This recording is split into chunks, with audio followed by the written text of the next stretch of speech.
Okay.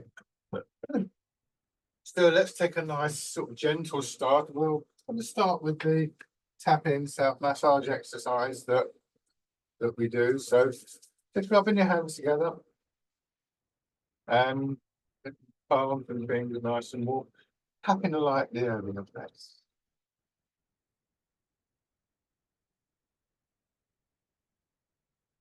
Gradually work up over your head, down to your neck.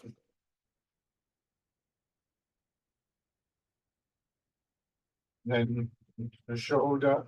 Noticing the effect of the tapping on muscles and joints down the inside of your arm, up the outside. And then to the other side. A nice steady rhythm. And then onto your back. One hand or both hands, whichever suits you best.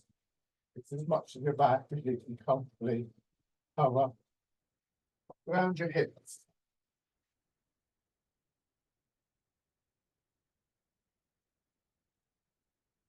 And the outside of your legs, not the inside. To your belly. And finally the upper part of your chest. And then standing with the feet hip width apart, toes pointing forwards as much as possible. Weight slightly forward, just letting your hips drop back and turning from the center of your body, your hips and waist. Always remember those tapping exercises are not a set pattern. There are many ways of doing it, many ways of going around the body. I do in a particular order because that's how I remember it. But you can go whichever way you like. And they're a good way of just beginning a session, as well as a good way of ending the session. Good thing to do in the morning, just to wake yourself up, to warm your body up a little bit. And all importantly, as important as the physical side of it, they're a good way to just start to bring your attention gradually and gently into your body. We often find ourselves with very disparate thoughts and lots of things going on in our lives, lots of things going on in the world around us. One of the things we want to try and establish, one thing that Tai Chi is really very good at helping us to do, is to just gather our thoughts. Excuse me. I'll start again. Just to gather our thoughts into our body.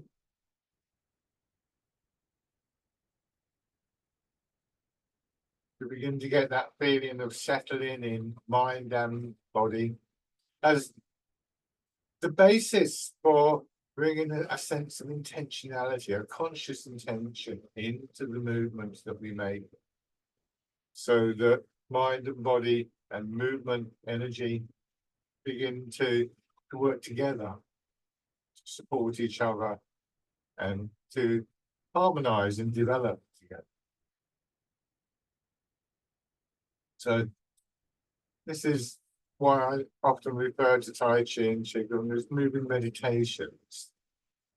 Not because the physical side of it is in any way unimportant, but because if we approach these arts point of view, they're simply a form of exercise, then we come in with a preconceived idea of what we're trying to do. And much of what we do in Tai Chi takes a different perspective to other forms of exercise. And some of the benefits of Tai Chi really come out of that perspective, I think.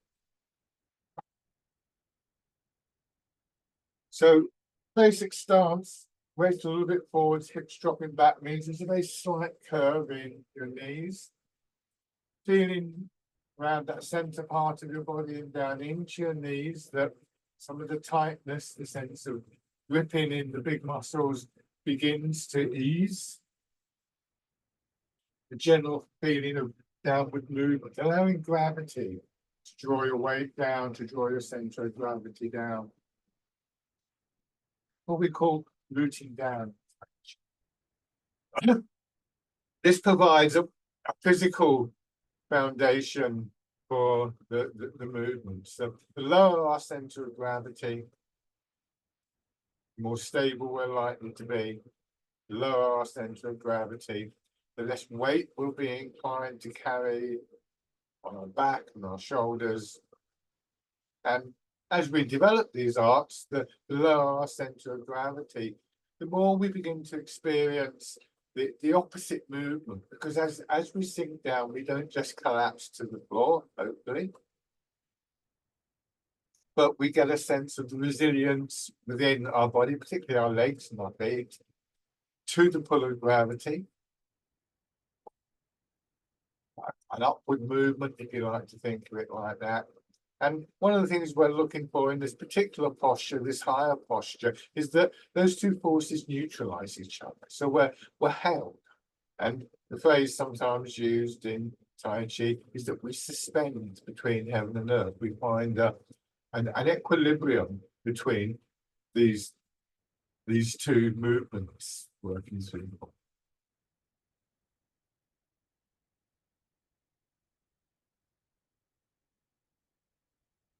So as you begin to lose some of the tightness in the center part of your body, you'll find that you can move more freely.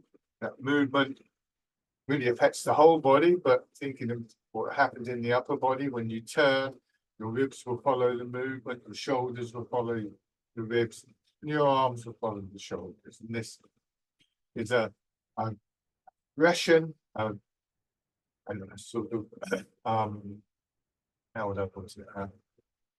A way of moving, an order of moving that we want to maintain all the way through the different exercises. That our arms, by no means irrelevant, but they don't create the energy for the movement, but they offer it a shape to express itself.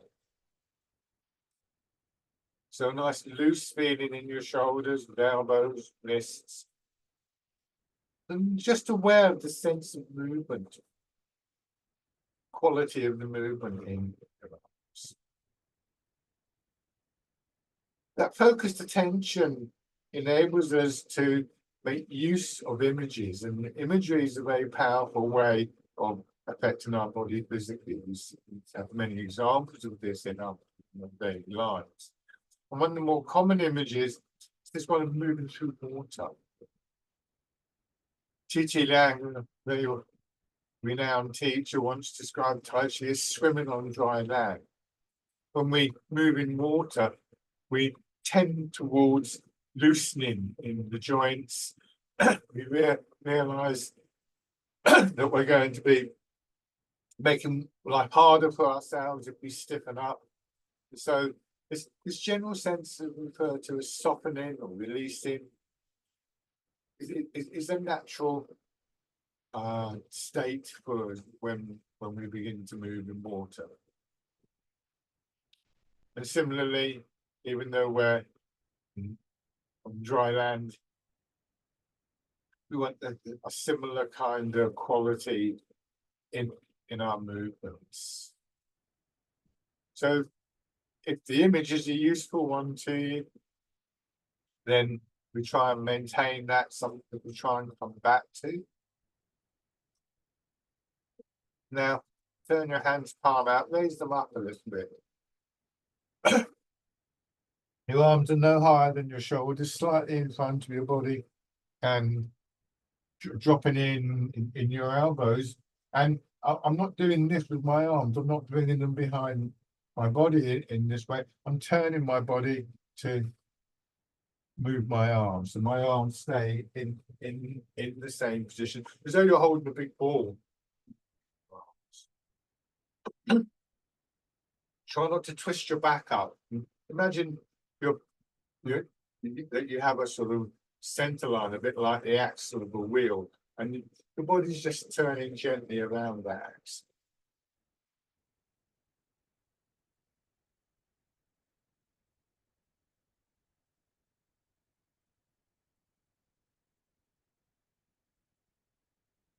And then hands. One foot forward. Keep the width of your step. You can see the background between my legs here, stepping about the same length. Now, push from the ground. Start off with, A good way of thinking of this is that you are actually pushing down through each foot alternately. That becomes more nuanced, more refined, but it's important to get a feeling that we can move from the ground rather than lead with the shoulders. So try not to lean forwards or backwards. Using the ground, using the root, we allow ourselves to drop down and gradually conditioning our legs and feet until we're aware of a certain springiness. Imagine doing this on something like a trampoline or a bouncy castle. Every time you drop down, you get bounced out. And rather than going up, the intention is for that movement to push us forwards and backwards.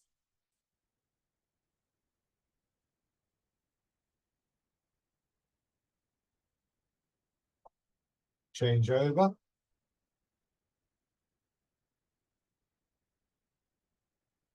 It's not enough just to release tightness in your body to let your center of gravity drop.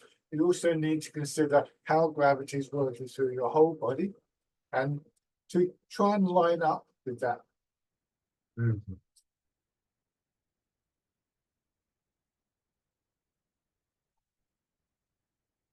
And then just shake out. So going back to that last statement, if I'm standing here like this, gravity's pulling me down into my legs. But if I'm leaning backwards, for instance, I can feel my chest tightening, I can feel my back tightening. I think, well, okay, I'll just release the tightness there and I fall over. And your body will respond by tensing up again. So we have this combination of releasing tightness in the body to allow us to come into a better posture.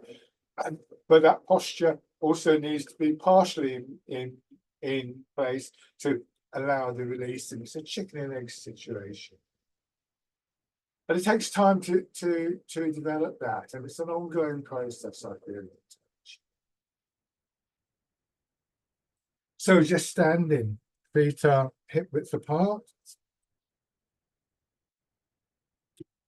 That's a distance that could be measured from the outside of your foot, or maybe into the inside of your foot. You have a little bit of leeway there. Toes are pointing forwards as much as possible. If you're somebody who's like me a little bit, the feet tend to turn out. A small distance is fine, but not too much. That throws off the alignment of your knees. And weight a little bit forwards as much as possible. Just push your shoulders up towards your ears, and then slowly let them drop down. Notice the sensations in your chest, in your upper back. Notice how your shoulders seem to drop into your rib cage as you do this.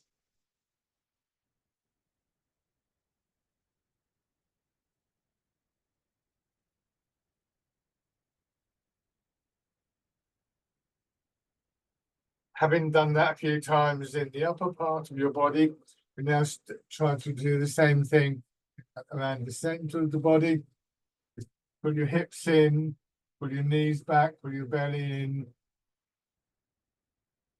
and then release. Do that a few times, and again, a sense of dropping inwards and downwards as you release. You can transfer your memory of the sensation in the upper part of your body to this. This is again an intentional act. You can imagine it happening in that area. You may also notice, as I do, that actually this does have a profound effect on the shoulders and upper back as well. So this is us yielding to the pull of gravity, allowing gravity to work through our body rather than straining against it. Now this time, as you get that sense of dropping inwards and downwards, let your hips follow downwards a little bit. Don't overbend the knees, and then feel the push up. So Earlier, I mentioned this sense of an equilibrium between the upward and downward movement. By allowing gravity to drop us down a bit more, we actually change that. We put more emphasis, first of all, onto gravity and then onto the upward movement. So we move from this equilibrium between the forces to a movement between them. But it's important not to go too far. When I come up, I don't want to lock my knees back because now I'm straining against gravity. When I go down, I don't want to really keep bending the knees, because eventually I'll be straining against my hips. But just establishing a nice smooth movement between the two. It's like this. Imagine a set of scales. We go down, gravity is pulling us downwards, and then eventually we get movement upwards from the legs, and it goes like that. So we go from this initial posture where everything is held in what we might refer to as a kind of quality of stillness. Nothing is ever truly still. There's always movement going on, of course. But we move from that sort of external stillness, if you like, to a very subtle movement between the two, without building up more straining, more resistance to it. We're allowing that to settle into a nice steady rhythm. Feeling how when your hips get pushed up, it pushes your shoulders up. When your hips drop down, it draws your shoulders down. So it's feeling, particularly in the upper body, of expansion, contraction, like a wave coming up through your body and then draining away again. Bring your hands around as though you're cradling the ball, and this time just let the wave push your arms up, and then turn your hands over as though the ball is now underneath your arms. Drop your hips, so you're pressing the ball down. This is the exercise routine down. When you come up, don't lift your center of gravity up. It's like a plant growing out of the root. Your legs extend, your spine extends, your upper body expands, and then contracting down.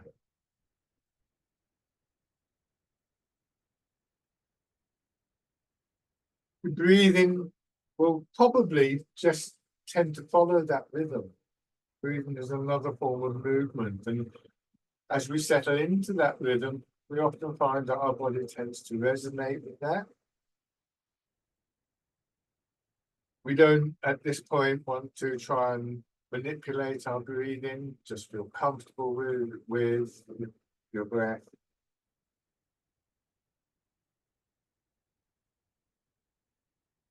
Just beginning to get that sense of your whole body moving with that rhythm as one unit. Feeling the expansion from the soles of your feet to the crown of your head.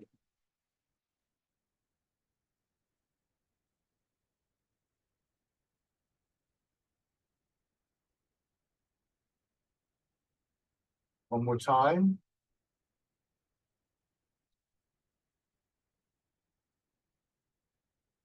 Bottom of the movement, rotate your arms so your fingers away from the shoulders and then pushing up and sinking down.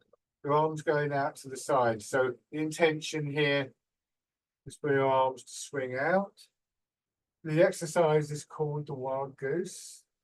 So that may convey an action or quality that is useful to you.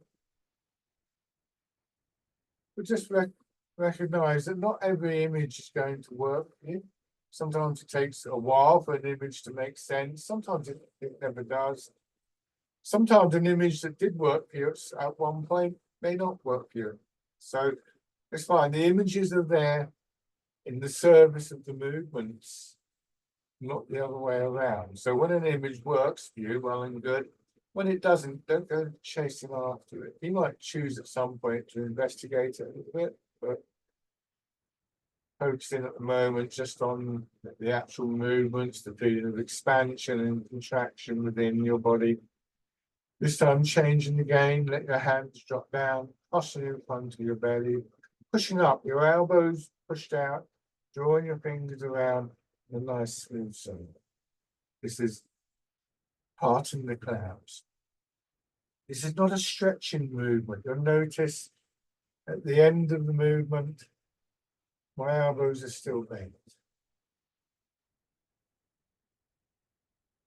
And one of the qualities that we begin to notice is that with that release of tightness within the body, it feels as though there's more space for the movement. And in particular for this idea of the flow of the energy through it.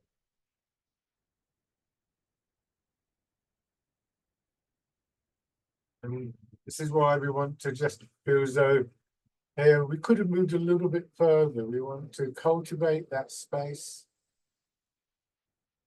Because one of the outcomes that we're looking for here is for that internal movement to harmonize and to feel unrestricted.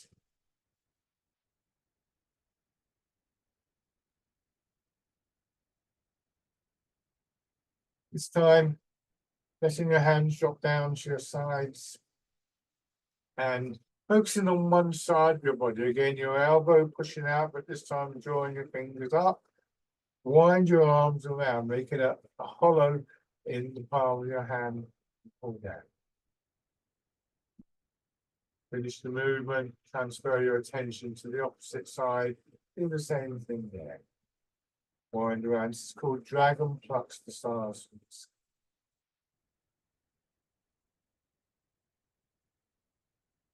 So we're choosing which side we move on. We're choosing at any particular moment which of those two forces acting through the body, the pull of gravity and the response from our body, which of those two forces we're going to move with. So this is an intentional act each time. Defined by the exercise, of course. And dragon plucks the stars from the sky.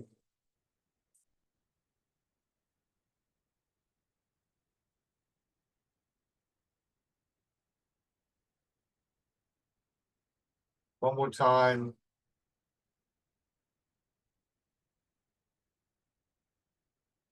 Just standing for a moment. This position is referred to as the Wu Chi stance, which means original or primal. Again, weighted a little bit forward, hips drop back, just allowing gravity to work through your body without restriction, but also allowing the upward movement to bring about a sense of balance between those two so that they neutralize each other. It's important to realize that whether we're in this position or not, gravity continues to work on us and our body still pushes up. So we're not inventing anything here. What we're doing is allowing the forces that are already there to begin to work through. So in some exercises that we've just done, we will go lower and then go up, lower and then go up. In others, like the next two that we're going to do, we don't go up and down, but we do keep the hips dropping back, so we still allow that free flow of movement. So from this position, bringing your hands to the side of your hips, you can just touch the side of your hips and then slightly in front, push up a little bit above your head, and then come back all the way down, bringing your hands back to that central position, and then lifting and pushing out to the sides. Keeping your hands slightly in front of your body, don't pull them behind your shoulders. So following the expansion upwards, and then downward movement, happens to contract. In the upward movement, pushing out to the sides, and then again the downward movement. Bringing us back to a sense of that center part of it. It's that part of our body, so hips and waist, pelvis, that we want to feel is dropping towards the ground. And we could argue that that's that from that part of the body that the expansion begins and the contraction brings us back to.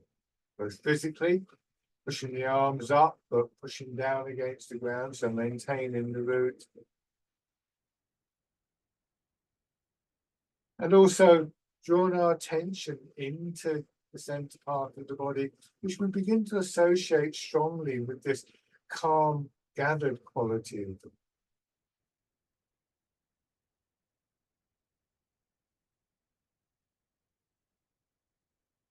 This time, we're going to add middle two sections of this little exercise. As you push out, you turn once again in your hips and your waist, and then turn.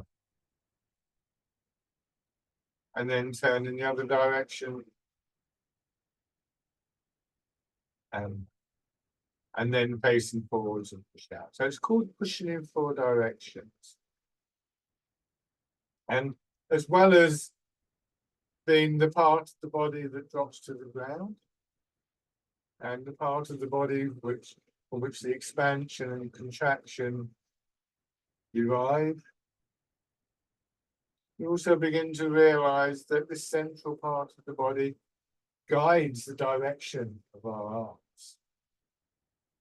Those of you who've been doing this for some time, it's not just the arms, oops, the legs, the whole body. Again, not twisting your back around.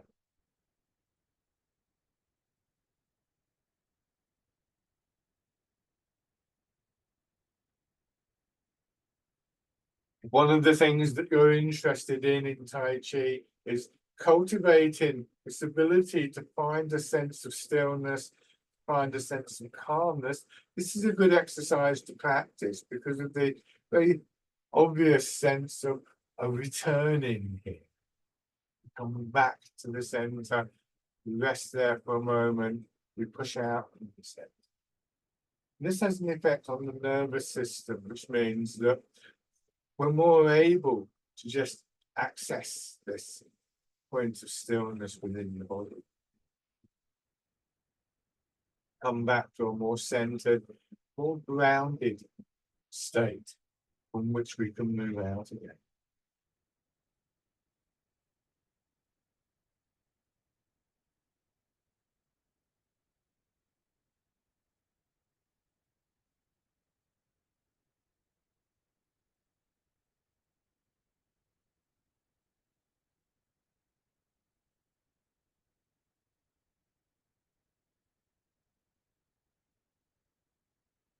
This time, bring your hands back, then let them drop again to their full length. And again, focusing on one side of the body, maintaining the stance.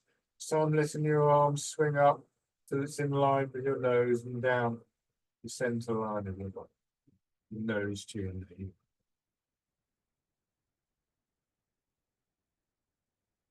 So again, we're bringing our intention to one side of the body.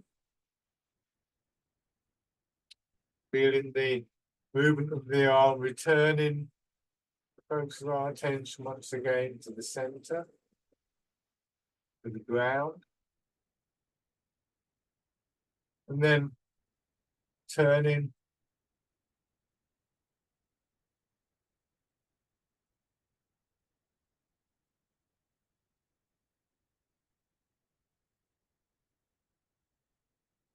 So there's this rhythm of expansion and moving outwards, yang, and drawing back in and centering.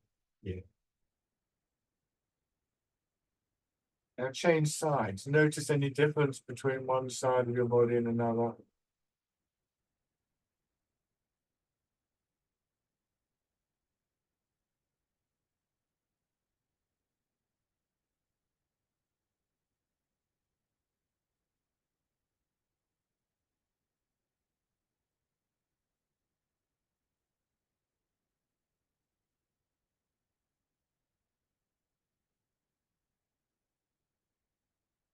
and then turn.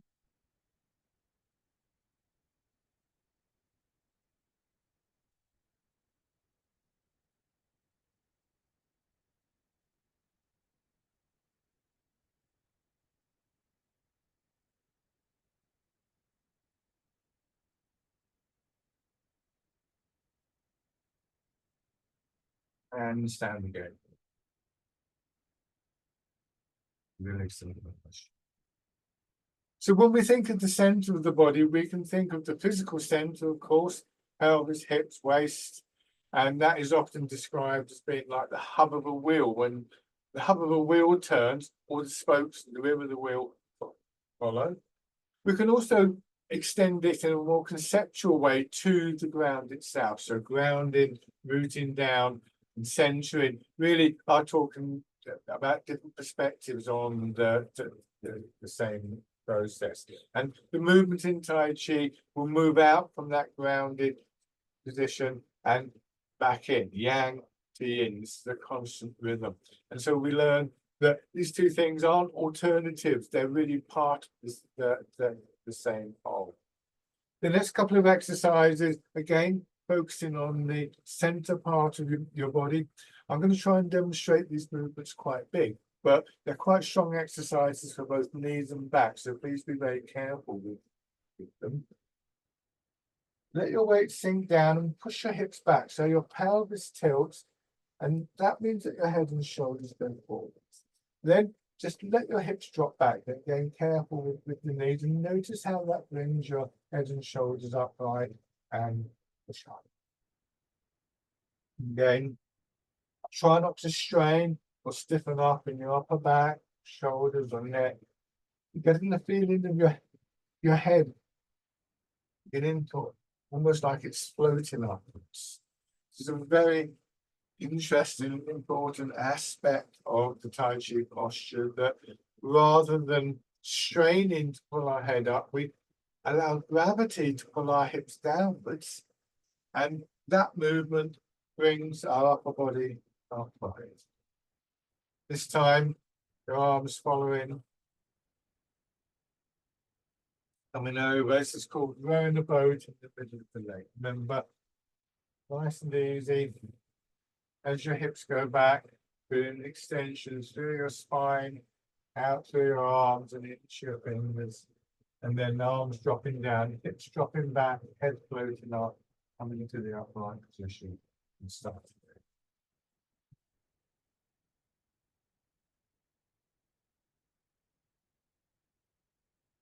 One more of these. We don't want to do too many, especially if you're new to this.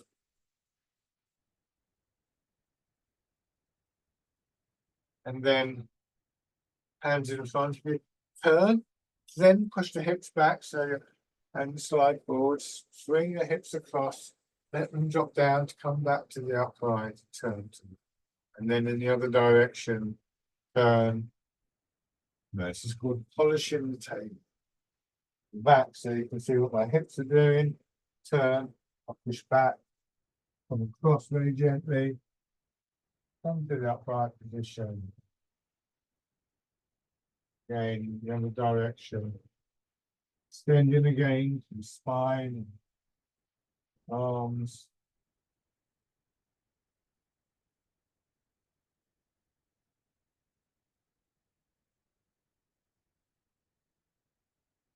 Remember that image of moving through water? That's a helpful one too. One more in each direction.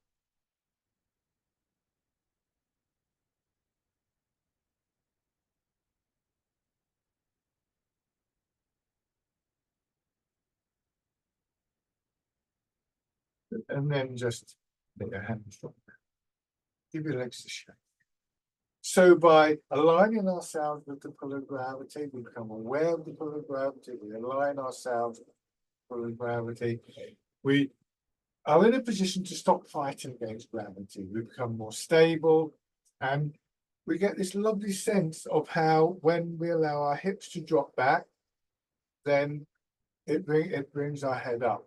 We making use of the very force that causes us to often hunch over to actually help us develop a posture that is more open, more spacious, less strained. So it's an interesting view of the body, that rather than straining to hold ourselves up, we feel that by blending with the pull of gravity, by aligning of ourselves, we can begin to get a very different feeling to our bodies.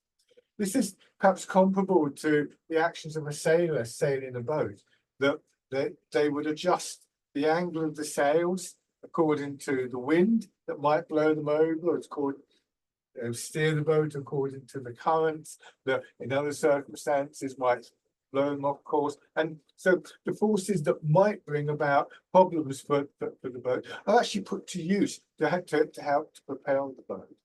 So that pull of gravity initiates the movement upwards. The pull of gravity also helps us to stay stable rather than pulling us over by drawing our center of gravity down. And the pull of gravity actually helps us to develop this upright stance. Now let's take that into a different posture. So standing with your feet hip width apart again. Turn one foot out. Imagine parallel lines going across the room. Step forwards once again. One foot, toes pointing forwards, front toes pointing forwards. And then once again, beginning to transfer your weight. Giving yourself a moment to settle, feel that releasing feeling in your hips and the build up of pressure in the leg, and then letting the leg push you in. Settling again, and so be prepared to just wait. This is a fourth stage move, not two.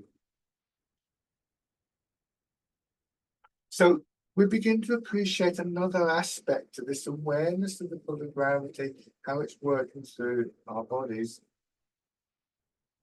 which is that by focusing our attention on it, again, we get that sense of gathering, calming in the mind, trying to remain aware of that. And this, again, this is one of the things that you're looking for from Tai Chi. You're looking to be able to carry this out of the Tai Chi sessions into your daily lives. Training yourself to just be aware of these things is a really good way of centering yourself in other situations. I remember my first teacher, Bronwyn Hipkin, saying of the basic standing posture, that we would find ourselves standing like that in the supermarket. When we get frustrated or maybe a bit angry at something, or things get a little bit chaotic, we've trained ourselves in the means to just find what in Tai Chi is sometimes referred to as stillness within the mood. Seek stillness within. So this also physically propels the body.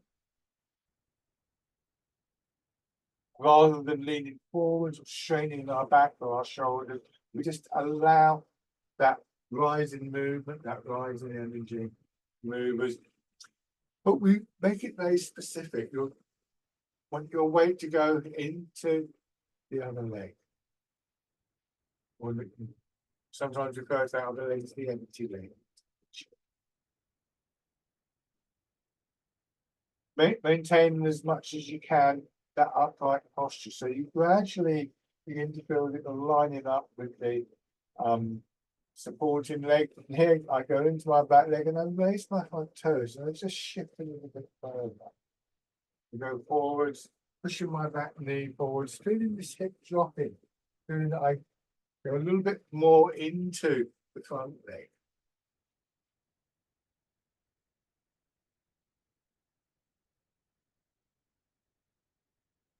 And again, just resting for a moment there, checking posture, the alignment of your hips, pelvis. You want to feel that your head is directly above your foot. And then this time, just bring in your front foot in. Push out, put the heel down, lower the toes, press gently into the floor, move forwards. Back foot in. When you step backwards, Put the ball of the foot down first, then the heel, then press down, plant the foot. Notice that the foot goes out again to hip width. So feet kind of curve in slightly, then outwards. Quarter of a circle, very gentle.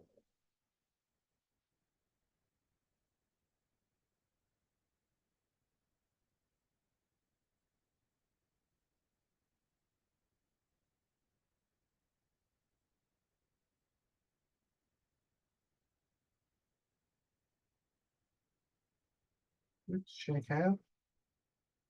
Try that with your other foot forwards. The back foot turns out, but the front foot stays pointing forwards in the fixed step position. Transferring your weight. Those of you with more experience of this, remember at this stage, what you're looking for when your weight's more in the back leg is 70% of your weight in that back. When you go forwards, a little bit less, 60%.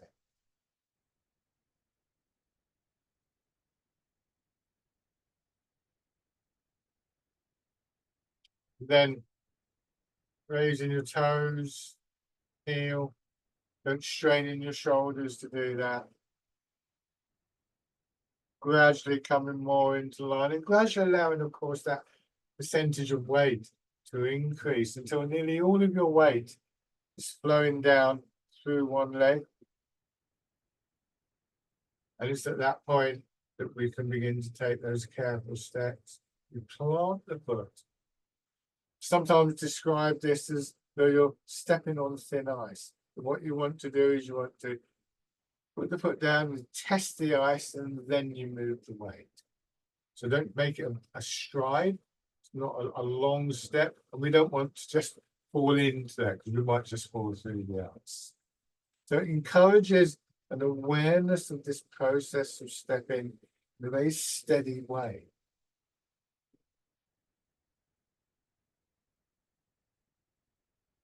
And then just bring the rear foot in, take a step forward. If you haven't got room in front, then step back.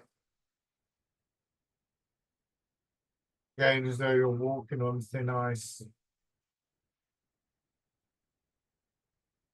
Again, just aware of what's happening in your body as you take each step.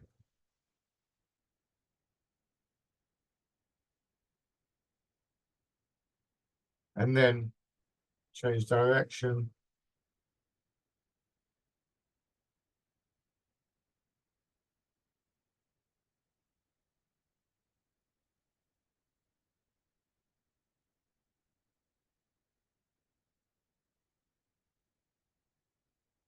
One more time.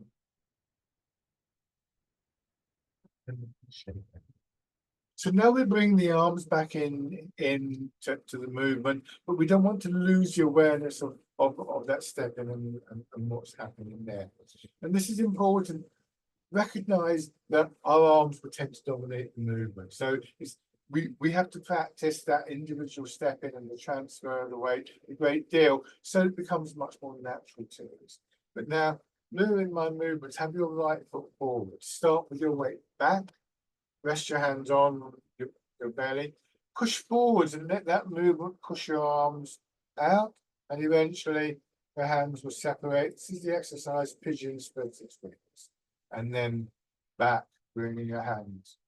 Once again, don't push your hands out and pull them back. They go forwards and upwards, not back like this. But you will feel almost barrel chested in the chest and ribs. So here we feel the expansion in the front of the body, belly, solar plexus and chest. And then as we come back, we feel more of an expansion in rear of the body, back, shoulders. Once again, that rhythm, yang to yin, working through the body. The pace of the movement, the rhythm of the movement comes from our legs and the movement of the weight.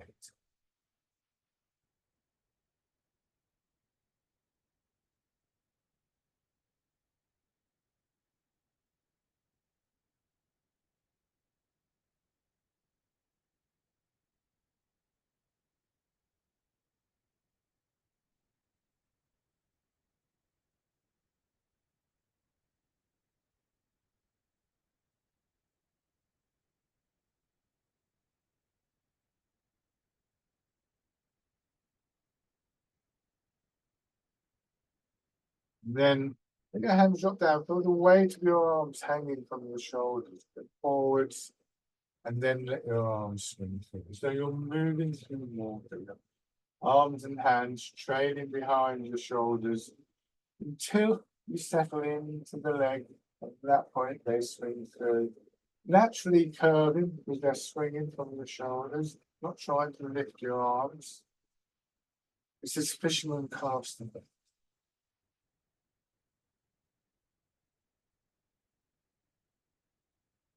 Lovely wave-like movements through your body.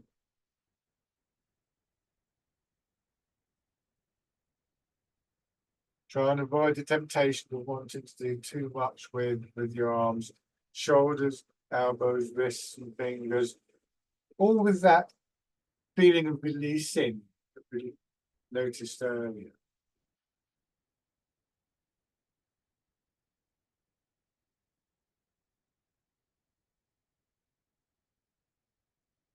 From the time, this time bringing your hands back more in front of your hips, drop your wrists down, push forwards, let the movement push your elbows forwards, and observe how your hands swing. Turn your hands, come back. Your elbows will go out very slightly here. You don't want them to go behind your body. Push forwards. This is called pushing wave. That wave-like movement coming from the ground, moving your arms, and just again giving it this sense of a shape, an intention from the center of your body into the palms of your hands.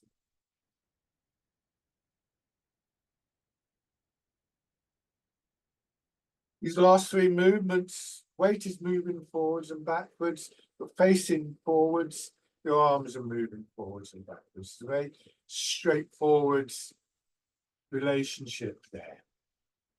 But this time, when you arrive in the front leg, just turn a little bit to your left, let that separate your hands, flatten the arms out a little bit.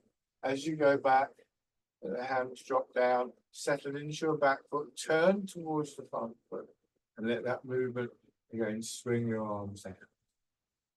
Body contracting, expand, contracting, expand. Remember, it comes from the ground, it comes from the legs, comes through the center of your body. Attractive though the arms are, they express the movement, the energy that is already there. And this is called wind blows the willows. If we move too much from the upper part of the body, we start to lose that sense of being centered, we lose stability, and we lose the flow of the movement. Just let the flow be cultivated from the ground. It's like the flower of a plant that lies on the root.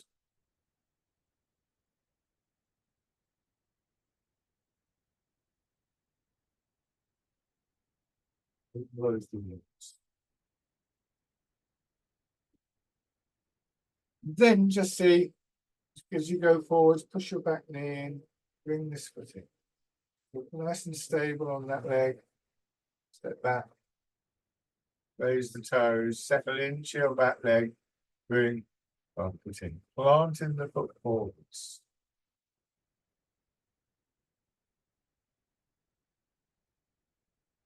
Remember, hips dropping back, soft around your back, your hips, buttocks and knees.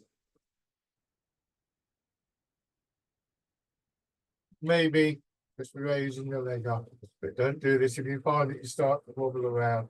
Just keep the toes down.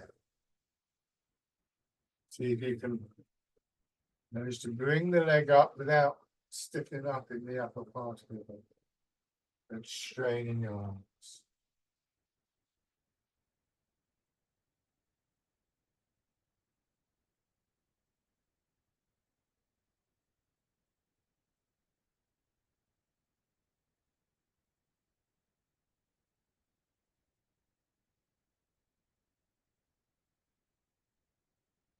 And then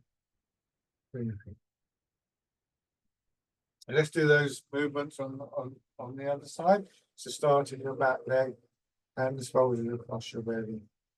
Pigeon spreads its wings, expanding in belly, solar plexus, chest, and then sinking back in expansion. So you're moving through water.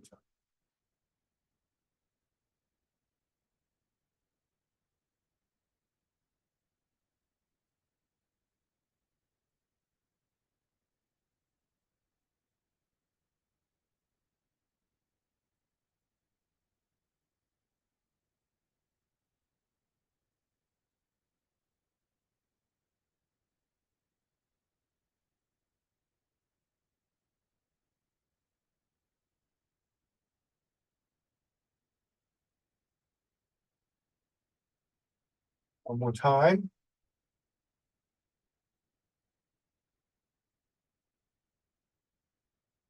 And then fisherman cast the net.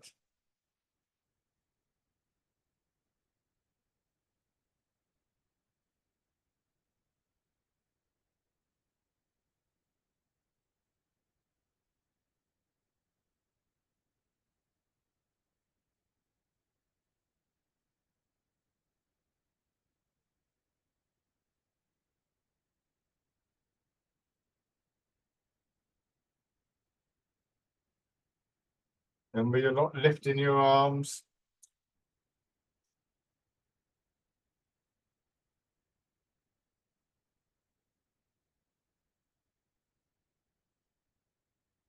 Pushing wave. It's the wave from the back leg that does the pushing, not the shoulders and your arms. We're told in Tai Chi the movement is rooted in our feet, transmitted through our legs, directed, guided, controlled, shaped with the center part of our body, and then expressed in our upper body and arms. And literally moving in a grounded, centered way.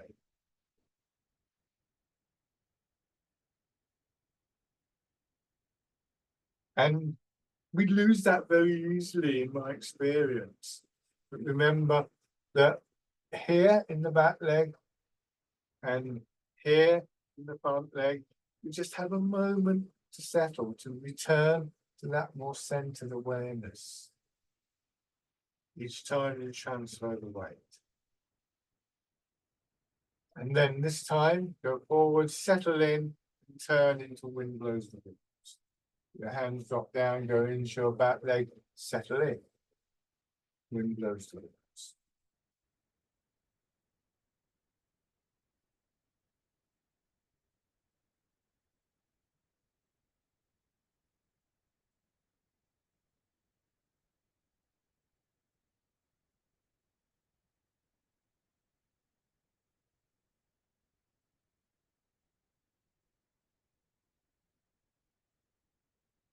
That rhythm of expansion and contraction, like waves coming up underneath your arms, not straining in the shoulders. And then stepping in.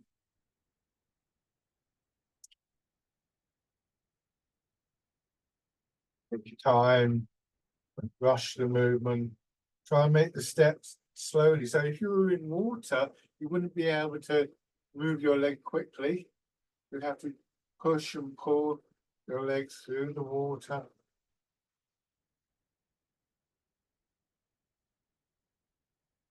Maybe again, raising the leg. So rotation of your hip, two directions, vertically and horizontally, or rather two vertical planes. Shouldn't need to involve your shoulders or your back. Shouldn't need to stiffen up in your arms.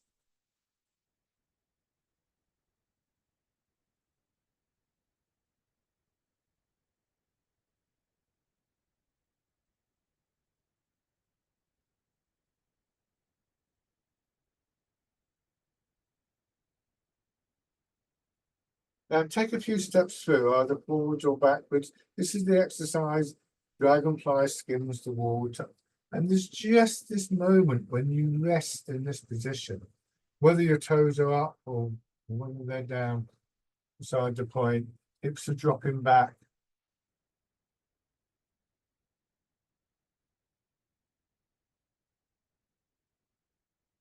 And then going back.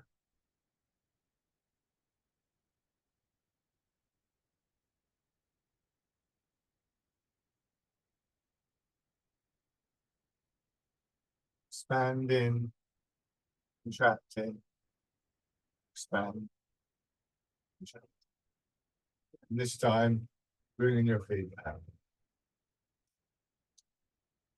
So the movements follow this pattern. Generically, we can think of it as yin yang, and it's the yin element of the practice that is able to draw us back to a position of stillness, of being centered, grounded, rooted, however you think about it.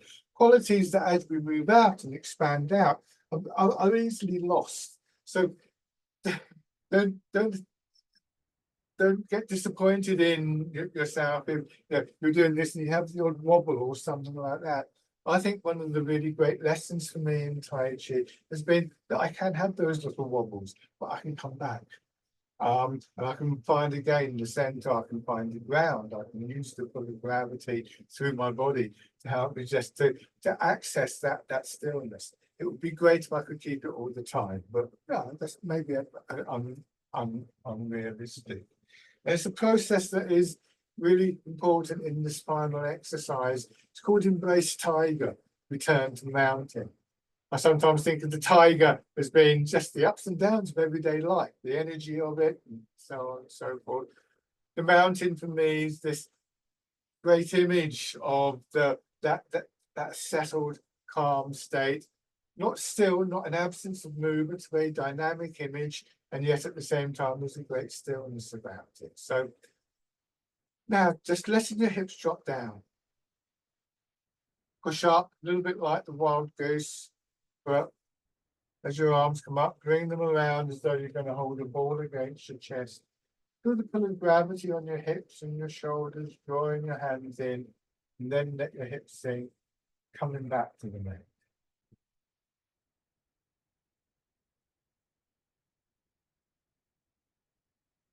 Feeling the pull of gravity through your body and feeling just what it is that brings you back. It's worth just considering one or two things with this exercise that maybe you can take away with you, keep with you during the day to bring you back when you feel you need to, just to that sense, that moment of stillness, that moment of calmness that inevitably leads to the expansion. So this is not an art that encourages a blinkered quality. This is one that enables us to engage with the movement in a different way. Grace Tiger, return to them.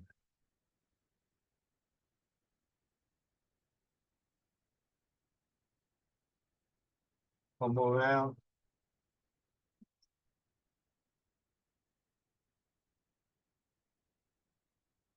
And stand.